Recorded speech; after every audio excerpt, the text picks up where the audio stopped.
Every trustee in California has a duty to avoid a conflict of interest between themselves and the trust that they are administering. Trustees must be neutral. We expect trustees to do what's in the best interest of the trust and what's in the best interest of the trust beneficiaries. For example, if a trustee buys a trust asset from the trust, that is a conflict of interest. It automatically becomes a breach of trust because the trustee is dealing financially with trust assets, and that can pose all kinds of problems.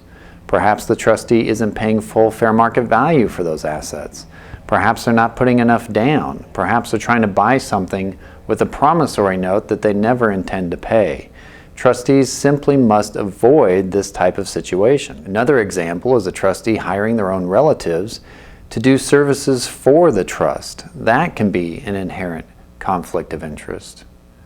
Or the trustee hiring their own company to do services for the trust can also be a bad conflict of interest for a trustee. There's only two exceptions to this rule. One is if the trust document allows the conflict to occur.